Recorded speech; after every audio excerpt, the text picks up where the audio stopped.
আমরা আমাদের লাস্ট ক্লাসে প্রবাবিলিটির যে ডেফিনেশনগুলো দিয়েছিলাম সেগুলো ডাইরেক্ট ইউজ করে প্রবাবিলিটি ক্যালকুলেট করা কিন্তু সবসময় খুব সহজ হয় না। যেমন আমরা প্রথমে যে প্রবাবিলিটির স্টেটমেন্টটা দিয়েছিলাম সেই স্টেটমেন্ট অনুযায়ী কোনো একটা পার্টিকুলার প্রবলেমের জন্য যদি আমাকে প্রবাবিলিটি ক্যালকুলেট করতে হয় তাহলে আমাকে ফার্স্টে সেই পার্টিকুলার পয়েন্টের জন্য একটা ইউনিফর্ম স্যাম্পল স্পেস কনসিডার করতে হবে।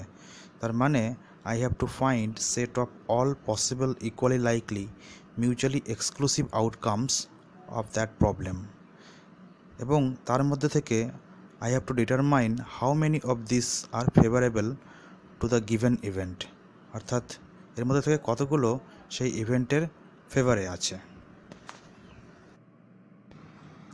Similarly, according to second definition, we also require a sample space which includes list of all possible outcomes and their probabilities. এখন কোনো একটা পার্টিকুলার প্রবলেমের ক্ষেত্রে এই লিস্টটা কিন্তু অনেক লম্বা হয়ে যেতে পারে এবং সেই ক্ষেত্রে সেখান থেকে প্রবাবিলিটি ক্যালকুলেট করা খুবই ডিফিকাল্ট। তো এই জন্য উই নাও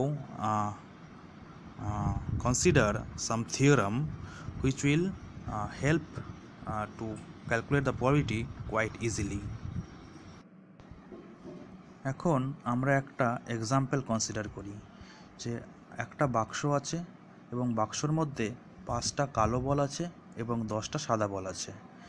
এবার বাক্সের ভেতরে না তাকিয়ে আমরা যদি র্যান্ডমলি একটা বল বের করে আনি এবং সেই বের করে আনা বলটা বাক্সের মধ্যে না রেখে আমরা যদি আবার আরেকটা বল বাক্স থেকে বের করে আনি, তাহলে এই বাক্স থেকে বের করা প্রথম বলটা যে সাদা বল হবে এবং দ্বিতীয় বলটা কালো বল হবে, এর প্রবাবিলিটি কত? এখন যেহেতু বাক্সের মধ্যে 10টা সাদা বল আছে, তো প্রথমে সাদা বল হওয়ার প্রবাবিলিটি হবে 10/15 এবং তারপরে যখন আমরা বাক্স থেকে বল টানবো সেই বলটা একটা কালো বল হওয়ার সম্ভাবনা হবে 5/14, কারণ যখন আমরা সাদা বলটাকে টেনে নিয়েছি এবং সাদা বলটাকে যেহেতু আমরা বাক্সের মধ্যে ফেরত রাখিনি, সেই জন্য সেকেন্ড টাইম যখন আমি বল টানছি তখন কিন্তু বাক্সের মধ্যে মোট 14টা বল আছে এবং 14টা বলের মধ্যে 5টা যেহেতু কালো, সেই জন্য সেকেন্ড টাইম যখন আমি বল টানছি তখন তার প্রবাবিলিটি কিন্তু 5/14। এখন এই প্রথমে সাদা বল টানার এবং সাদা বলটাকে পুনরায় বাক্সের মধ্যে না রেখে তারপরে আরেকটা কালো বল টানার যে মোট প্রবাবিলিটি, সেটা কিন্তু এই সাদা বল টানার প্রবাবিলিটি অর্থাৎ 10/15 এবং পরে কালো বল টানার প্রবাবিলিটি 5/14, এই দুটো প্রবাবিলিটির গুণফল। এটা কেন এই দুটো প্রবাবিলিটির গুণ হবে সেটা কিন্তু আমরা ইউনিফর্ম স্যাম্পল স্পেস থেকে ব্যাখ্যা করতে পারি। এখন এই দুটো বল পরপর বের করে আনার যে ইউনিফর্ম স্যাম্পল স্পেস সেটাকে আমরা কনসিডার করছি। তো সেটা এখানে দেখানো হয়েছে, এই ডায়াগ্রামে টোটাল যে স্যাম্পল পয়েন্টগুলো হবে সেগুলো এখানে দেখানো হয়েছে। তো এই স্যাম্পল স্পেসটা তৈরি করার জন্য আমরা বলগুলোকে নাম্বারিং করেছি। যেটা দেখছো, কালো বলগুলোকে 1 থেকে 5 অবধি নাম্বার দেওয়া হয়েছে এবং সাদা বলগুলোকে 6 থেকে 15 অবধি নাম্বার দেওয়া হয়েছে এবং এই স্যাম্পল স্পেসের প্রতিটা পয়েন্ট কিন্তু দুখানা নাম্বার দেওয়া আছে, তোমরা দেখতে পাচ্ছ। এখন এই প্রথম নাম্বারটা হচ্ছে আমি যখন প্রথম বলটা বের করে আনবো তার যে সংখ্যা হবে সেটা এই প্রথম নাম্বারটা রিপ্রেজেন্ট করছে এবং দ্বিতীয় নাম্বারটা হচ্ছে আমি যখন দ্বিতীয়বার প্রথম বলটা রিপ্লেস না করে যখন দ্বিতীয় বলটা বের করে আনবো তার যে নাম্বার সেটা কিন্তু এই দ্বিতীয় নাম্বারটা রিপ্রেজেন্ট করছে। এখন এই স্যাম্পল স্পেস থেকে তুমি লক্ষ্য করে দেখো যে এই স্যাম্পল স্পেসের প্রতিটা পয়েন্টে দুটো নাম্বার কিন্তু কখনোই এক হতে পারে না। তার কারণ হচ্ছে আমি যখন বাক্স থেকে প্রথম বলটা বের করে আনবো, সে যেই নাম্বারটা ক্যারি করবে তারপর সেই বলটা পুনরায় বাক্সের মধ্যে না রেখে আমি যখন দ্বিতীয় বলটা বের করে আনবো সেই বলের নাম্বারটা কিন্তু প্রথম নম্বরের সঙ্গে কখনোই এক হবে না।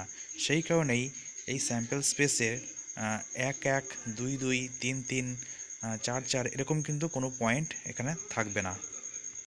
এখন তুমি কাউন্ট করে দেখতে পারো যে এই স্যাম্পল স্পেসে মোট 15টা রো আছে এবং 14টা কলাম আছে। তো অর্থাৎ total number of sample point এই ক্ষেত্রে কিন্তু 210। Now among this 210 sample points, how many of them are favourable for this successive events.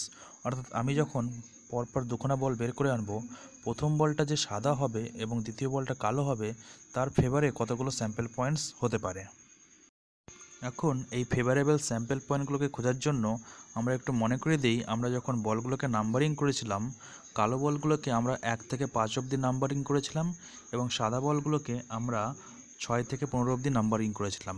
তো এই ক্ষেত্রে প্রথম বলটা যে সাদা হবে এবং দ্বিতীয় বলটা কালো হবে, তার জন্য এই স্যাম্পল পয়েন্টের মধ্যে আমরা সেই সব পয়েন্টগুলোকে খুঁজব যার প্রথম নাম্বারটা 6 থেকে 15 মধ্যে হবে এবং দ্বিতীয় সংখ্যাটা কিন্তু 1 থেকে 5-এর মধ্যে হবে। এবং তুমি এখান থেকে দেখতে পারো যে আমরা যে রেক্ট্যাঙ্গুলার এনক্লোজ করে যেই নাম্বারগুলোকে, যে স্যাম্পল পয়েন্টগুলোকে এনক্লোজ করেছি, সেইগুলোর সংখ্যা কিন্তু প্রথম সংখ্যাটা 6 থেকে 15-এর মধ্যে এবং দ্বিতীয় সংখ্যাটা 1 থেকে 5-এর মধ্যে। এবং তুমি যদি কাউন্ট করো এই সংখ্যাটা কিন্তু 50। অর্থাৎ out of this 210 sample points only 50 of them are favourable. সুতরাং এই ক্ষেত্রে যখন আমি পরপর দুখানা বল বের করে আনবো, প্রথম বলটা সাদা এবং দ্বিতীয় বলটা কালো, এর প্রবাবিলিটি কিন্তু 50/210 এবং যেটাকে আমরা 10/15 ইন্টু 5/14 এই হিসেবেও এক্সপ্রেস করতে পারি, যেটা আমরা আগেই বলেছিলাম। Now we are going to state the theorem of probability এবং এই থিওরাম অফ প্রবাবিলিটি থেকে আমরা যে সাকসেসিভ ইভেন্টের যে প্রবলেমগুলো এগুলো কিন্তু খুব ইজিলি ট্যাকেল করতে পারি।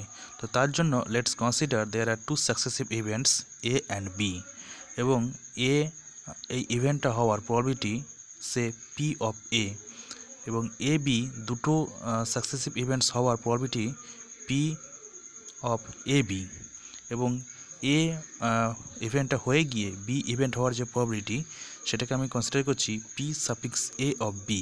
তাহলে according to this theory of probability we can write P of A B is equals to P of A times P suffix A of B. অর্থাৎ এই ক্ষেত্রে পরপর দুটো সাকসেসিভ ইভেন্টস হওয়ার প্রবাবিলিটি ইন্ডিভিজুয়াল ইভেন্ট এ তার probability Times event এ হয়ে গিয়ে event B হওয়ার প্রবাবিলিটি, এই দুটোর প্রবাবিলিটি কিন্তু গুণফল। এখন আমরা আগে যে প্রবলেমটা কনসিডার করেছিলাম যে পরপর দুখানা বল বের করে আনবো, তার প্রথম বলটা একটা সাদা বল হবে এবং দ্বিতীয় বলটা একটা কালো বল হবে, তার প্রবাবিলিটি কত, সেই প্রবলেমটা কিন্তু আমরা এই থিওরাম থেকে খুব ইজিলি সলভ করতে পারি। তো তার জন্য আমরা প্রথমে যে বলটা বের করে আনবো সেটাকে ইভেন্ট এ ধরতে হবে এবং দ্বিতীয়বারে যে বলটা বের করে আনবো সেটাকে আমরা ইভেন্ট বি কনসিডার করব। তো এই ক্ষেত্রে প্রথম বলটা যে একটা সাদা বল হবে তার প্রবাবিলিটিকে আমরা পি অফ এ দিয়ে রিপ্রেজেন্ট করছি এবং যখন প্রথম বলটা না রেখে দ্বিতীয় বলটা আমরা বের করে আনবো তার প্রবাবিলিটিকে আমরা P suffix A of be consider করছি। তাহলে এই ক্ষেত্রে পরপর দুটো বল বের করে আনার সম্ভাবনা পি অফ এ বি, সেটাকে আমরা এই দুটো প্রবাবিলিটিকে গুণ করে ইজিলি বের করতে পারি। এখন পি অফ এ যেহেতু 10/15 এবং P suffix A of B যেহেতু 5/14, তাহলে এই ক্ষেত্রে পরপর দুটো বল বের করে আনলে এবং তার প্রথম বলটা সাদা এবং দ্বিতীয় বলটা কালো, এর টোটাল প্রবাবিলিটি হবে পি অফ এ বি এবং যেটা এই আগের দুটো প্রবাবিলিটির গুণফল। সো এই ক্ষেত্রে পি অফ এ বি হবে 10/15 into 5/14 which is also equals to 50/210, যেটা আমরা আগেও পেয়েছি। Now we can prove this theorem of probability by using the idea of uniform sample space. তো ইউনিফর্ম স্যাম্পল স্পেসের আইডিয়া থেকে কিন্তু আমরা এই প্রবাবিলিটি থিওরামটাকে প্রমাণ করতে পারি। তো সেটাই আমরা এবার দেখাবো। Now to prove this theorem, let's consider a uniform sample space which consists of n sample points, and among these n sample points there are some sample points which are favorable for the event A, যেগুলোকে কিন্তু আমরা A দিয়ে encircle করেছি। Similarly B event হওয়ার যে favourable sample points সেগুলোকেও কিন্তু আমরা এনসার্কেল করেছি, যেগুলোর নাম দিয়েছি বি। এবং এই ক্ষেত্রে আমরা দেখছি যে এ এবং বির মাঝখানে একটা ওভারল্যাপিং রিজিয়ন আছে which also encloses sub sample points. Now এই স্যাম্পল পয়েন্টগুলো কিন্তু এ এবং বি এই দুটো ইভেন্ট হবে তার স্যাম্পল পয়েন্টগুলো কিন্তু এই এ বি রিজিয়ন এনসার্কেল করেছে। Now, if NA is the total number of sample points for the event A and NB is the total number of sample points for the event B and NAB is the total number of sample points for this compound event A and B, then by the definition of probability we can write P of AB is equals to NAB divided by N. Similarly, P of A is equals to NA divided by N, and P suffix A of B is equals to NAB divided by NA.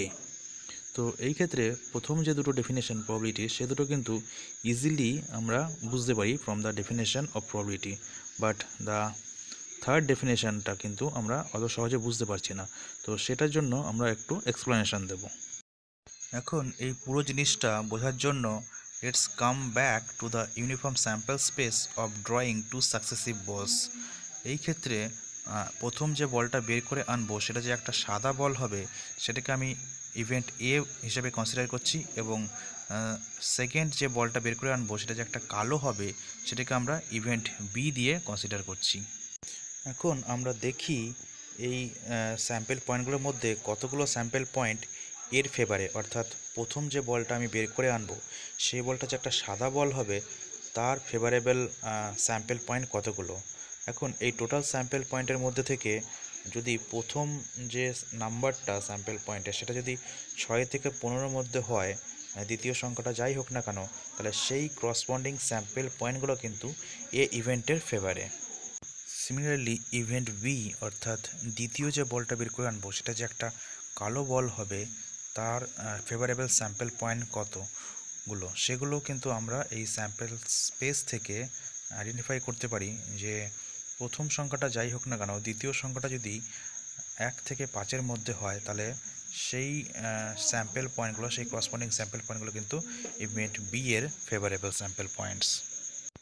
Now one can easily note that the number of favorable outcome for the event A অর্থাৎ NA is 140. Similarly, the number of favorable outcome for the event B অর্থাৎ NB, which is also equals to 70, and the number of favorable outcome for both the event A and B is 50 অর্থাৎ NAB is 50 here. Now, from the above information and the definition of probability, one can easily calculate the probabilities of the individual events A and B and the probability of the simultaneous event AB. Now, the probability for the event A or P of A is equals to NA divided by N, which is equals to 140 divided by 210, which is also equals to 2 by 3. Similarly, the probability for the event B or PB is equals to NB divided by N, which in this case is 70 divided by 210, which is also equals to 1 divided by 3. And also the probability of the simultaneous event A and B is or P of AB is equals to NAB divided by N, which is in this case 50 divided by 210.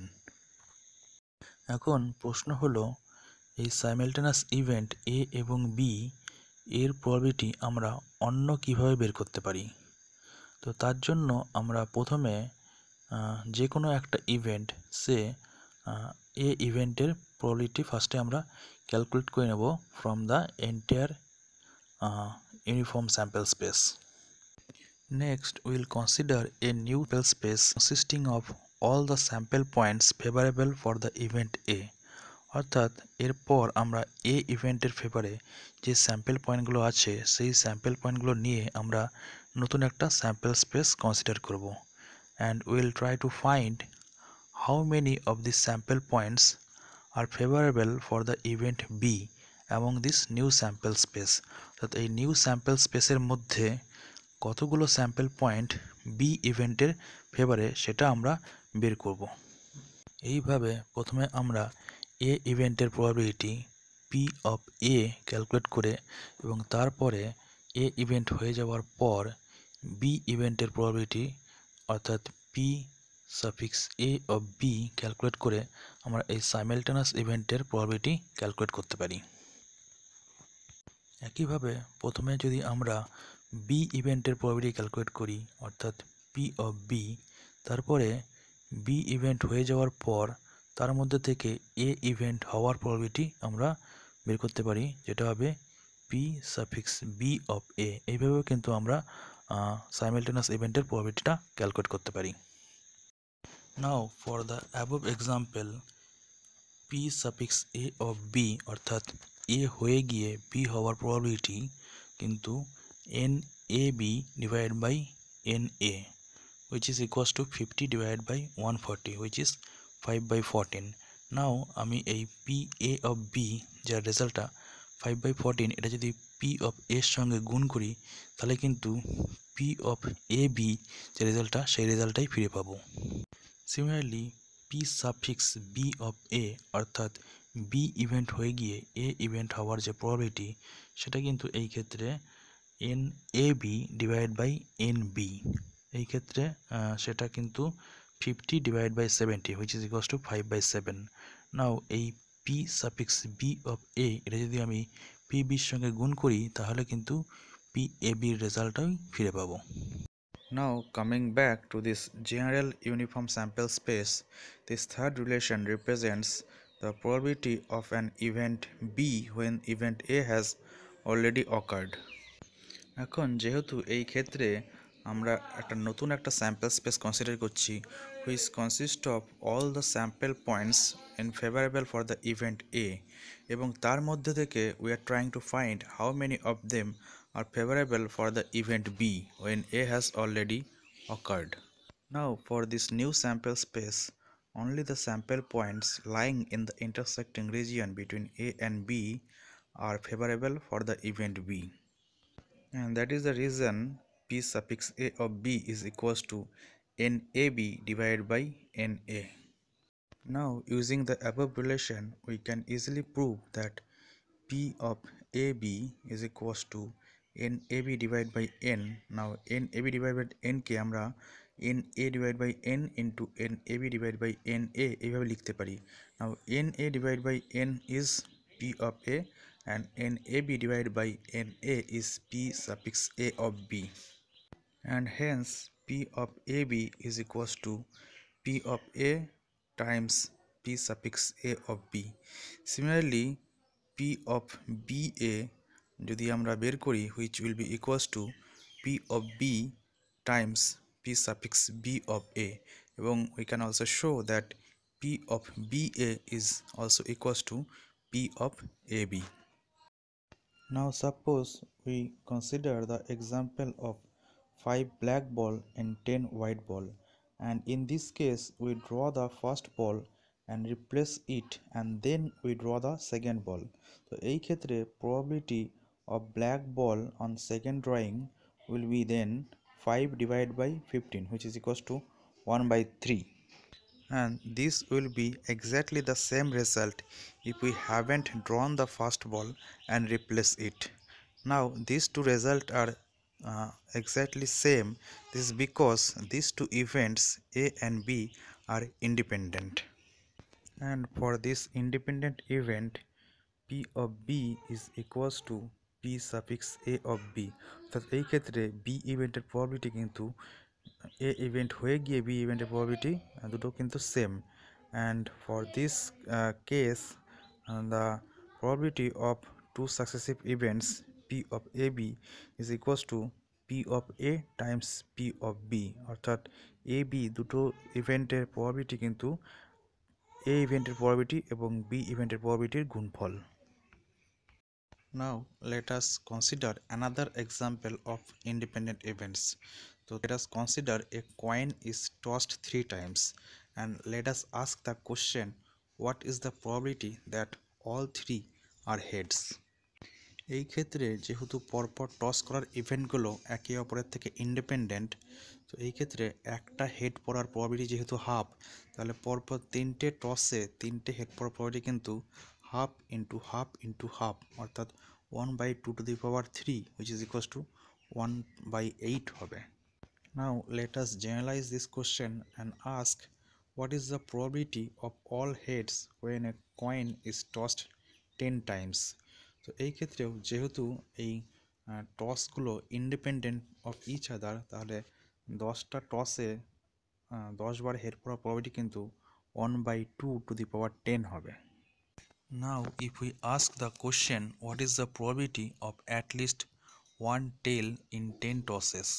তো এই প্রশ্নটা উত্তর দেওয়ার জন্য আমরা যদি sample স্পেসটাকে consider করি, তো সেখানে যে অল হেডস যে স্যাম্পল পয়েন্ট, সেই পয়েন্টটা বাদ দিয়ে বাকি যে স্যাম্পল পয়েন্টগুলো সেগুলো কিন্তু এই ইভেন্টটার ফেভারেবল। তো এই ক্ষেত্রে প্রবাবিলিটিটা হবে 1 - 1/2 to the power 10। Now consider these two figures where the region A and B are enclosing the sample points favorable for the event A and B, and the region AB enclosing the sample points which are favorable for both the event A and B. Now, if P of AB is the probability that both the event A and B will occur, and P of A plus B is the probability that either A or B or both will occur, then from this first figure we can write P of A plus B is equals to P of A plus P of B minus P of AB, অর্থাৎ এই ক্ষেত্রে either এ অথবা be or both এই event হওয়ার probability কিন্তু এ event হওয়ার probability plus B event হওয়ার probability minus A B event হওয়ার probability. To see why this relation is true, we note that যখন আমরা PA অর্থাৎ এ ইভেন্টের প্রবাবিলিটি ক্যালকুলেট করেছি, তখন কিন্তু এ ইভেন্টের ফেভারে যেই স্যাম্পল পয়েন্টগুলো সেগুলোকে আমরা কাউন্ট করেছিলাম, এবং যখন আমরা পিবি অর্থাৎ বি ইভেন্টের প্রবাবিলিটি ক্যালকুলেট করেছিলাম তখন বি ইভেন্টের যে ফেভারেবল স্যাম্পল পয়েন্ট সেগুলোকে আমরা কাউন্ট করেছিলাম। তো এর ফলে এ বি ইভেন্টের অর্থাৎ এ এবং বি এই দুটোই হবে সেই ইভেন্টের যে ফেভারেবল স্যাম্পল পয়েন্ট সেগুলোকে আমরা দুবার কাউন্ট করে ফেলেছিলাম। সেই জন্যই এই ক্ষেত্রে P of A plus P of B থেকে পি অফ এ বি এই প্রবাবিলিটিটাকে সাবট্রাক্ট করতে হবে, যাতে করে আমরা এই রিলেশনটা পেতে পারি। নাও কনসিডার দ্য সেকেন্ড ফিগার, এবং এই ফিগার থেকে আমরা দেখতে পাচ্ছি এ এবং বি এর মধ্যে কিন্তু কোনো ওভারল্যাপিং রিজিয়ন নেই। তো এই ক্ষেত্রে P of A B will be 0, অর্থাৎ ইভেন্ট এ এবং বি দুটোই হবে, তার প্রবাবিলিটি কিন্তু 0। এবং এই ক্ষেত্রে আমরা বলতে পারি event A and event B are mutually exclusive, and for this mutually exclusive we can say P of A plus B is equals to P of A plus P of B, অর্থাৎ mutually exclusive ইভেন্টের ক্ষেত্রে এ অথবা B অথবা এ দুটোই হওয়ার যে সম্ভাবনা বা প্রবাবিলিটি, সেটা কিন্তু ইভেন্ট এ হওয়ার প্রবাবিলিটি প্লাস ইভেন্ট বি হওয়ার probability. Now to demonstrate these things we consider an example. So this example is stated as here: two students are working separately on the same problem. If the first student has probability half of solving it and the second student has probability 3/4 of solving it, what is the probability that at least one of them solves it? অর্থাৎ দুটো student একই problem নিয়ে solve করতে শুরু করলো, এবং প্রথম student যে এটাকে সলভ করবে তার সম্ভাবনা হাফ, এবং দ্বিতীয় স্টুডেন্ট যে প্রবলেমটাকে সলভ করবে তার সম্ভাবনা কিন্তু 3/4। তাহলে এই ক্ষেত্রে অ্যাট লিস্ট তাদের মধ্যে যে কোনো একজন সলভ করবে তার সম্ভাবনা কত হতে পারে? Now to solve this problem, let's consider that A is the event if first student succeed and B is the event that second student succeed. তো এই ক্ষেত্রে at least one of them solve করবে সেটা কিন্তু আমরা বের করতে পারি P of A plus B থেকে, এবং according to the relation P of A plus B will be equals to P of A plus P of B minus P of AB, where P of A is half, P of B is 3/4, and we have to determine what is P of AB, অর্থাৎ তাদের মধ্যে দুজনেই solve করবে তার সম্ভাবনা কত। Now P of AB is P of A times P of B, কারণ এই স্টুডেন্টরা যখন প্রবলেমগুলো সলভ করেছিল আমরা অ্যাসিউম করে নিচ্ছি যে they solve this problem independently. Now P of A is half and P of B is 3/4, তো সেই জন্য P of A B will be half into 3/4 which is equals to 3/8. Now combining this relation we get P of A plus B is equals to half plus 3/4 minus 3/8 which is equals to 7/8. অর্থাৎ তাদের মধ্যে at least one of them will solve the problem is equals to 7/8. Now I think you can use these theorems of probabilities cleverly to solve the problems in the exercise. Now we consider the conditional probability. অর্থাৎ যদি দুটো event mutually exclusive না হয় তখন একটা ইভেন্টের probability আরেকটা ইভেন্টের ওপর ডিপেন্ড করতে পারে। যেমন আমরা প্রথমে দেখেছিলাম while finding p suffix a of b, অর্থাৎ এ ইভেন্ট হয়ে যাওয়ার পর বি ইভেন্টের যে প্রবাবিলিটি সেটাকে আমরা p suffix a of b দিয়ে আগে ডিনোট করেছিলাম। Now this conditional probability is given by Bayes formula, and according to this base formula p suffix a of b is equals to p of ab divided by p of a. Now one can easily prove this base formula from our above discussion, যেখানে p suffix a of b টা ছিল nab divided by na। এখন এই ফর্মুলায় আমি যদি numerator এবং denominator দুটোকেই যদি আমি n দিয়ে ভাগ করে দিই, হয় n is the total number of sample space, তাহলে কিন্তু নিউমারেটরটা পি অফ এ বি এবং ডিনোমিনেটর পি অফ এ হয়ে যাবে। সো এইভাবে আমরা বেস ফর্মুলাটাকে খুব সহজেই প্রমাণ করতে পারি। Now will end this class by considering the final problem. এই প্রবলেমটা এখানে স্টেটমেন্টটা লেখা আছে, তোমরা দেখে নাও যে a preliminary test is customarily given to the student at the beginning of a certain course. The following data are accumulated after several years. Number A, 95% of the student pass the course, 5% fail. Number B, 96% of the student who pass the course also pass the preliminary test. And number C, 25% of the student who fail the course passed the preliminary test. Then what is the probability that a student who has failed the preliminary test will pass the course? অর্থাৎ কোনো একটা course শুরু হওয়ার সময় একটা preliminary test নেওয়া হয় এবং কিছু বছর ধরে এই প্রিলিমিনারি টেস্ট এবং কোর্সের যে ফলাফল সেটা তিনটে ডেটা হিসেবে এখানে এক্সপ্রেস করা হচ্ছে। তো প্রথম ডেটাটা হচ্ছে যারা যেসব স্টুডেন্ট এই কোর্সটা নেয় তার মধ্যে 95% স্টুডেন্ট কিন্তু এই কোর্সটা পাস করে এবং বাকি যে 5% তারা কিন্তু কোর্সটা ফেল করে। সেকেন্ড ডেটাটা বলছে যে যেসব স্টুডেন্টরা পাস করে তার মধ্যে 96% স্টুডেন্ট কিন্তু এই প্রিলিমিনারি টেস্টটাও পাস করে এবং থার্ড যে ডেটা সেটা বলছে যেসব স্টুডেন্টরা ফেল করে তার মধ্যে কিন্তু আবার 25% এই প্রিলিমিনারি টেস্ট পাস করে।